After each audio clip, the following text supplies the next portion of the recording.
Cyclone यहाँ मौजूद है। कराची से तकरीबन ये 590 किलोमीटर का फासला है और उम्मीद ये की जा रही है अब ये अपना रुख नॉर्थ ईस्ट की जानिब कर लेगा और जुमेरात की सुबह तकरीबन ये इंडियन गुजरात के साहिल पे टकराने के इम्कान हैं, जो कि पाकिस्तानी बॉर्डर के काफ़ी करीब है।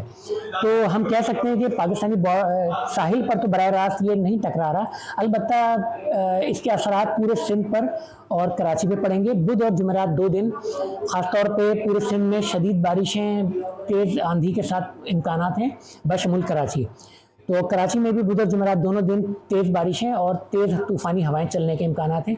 हवाओं की रफ्तार कराची में तकरीबन 50 से 80 किलोमीटर फ़ी घंटा हो सकती है, जबकि जो सिंध के दीगर अजला हैं वहाँ पर ये हवा की रफ्तार तकरीबन 100 किलोमीटर फ़ी घंटा तक भी पहुँच सकती है। सिंध के जो साहिली डिस्ट्रिक्ट हैं, जिस तरह सजावल है, ठट्टा है, थरपारकर है, मीरपुर खास, उमरकोट वगैरह, जी वहाँ पर तेज ज़्यादा मतलब जी वहाँ पे ज़्यादा असरात होंगे। अच्छा, और सिंध के दूसरे जो उस तरफ के डिस्ट्रिक्ट्स हैं, देखिए जो सिंध के मगरबी या शुमाल मगरबी वो तो महफूज रहेंगे, जैसे कि अभी मैंने नाम लेके बताया, इन डिस्ट्रिक्ट्स को खदशात ज़्यादा हैं।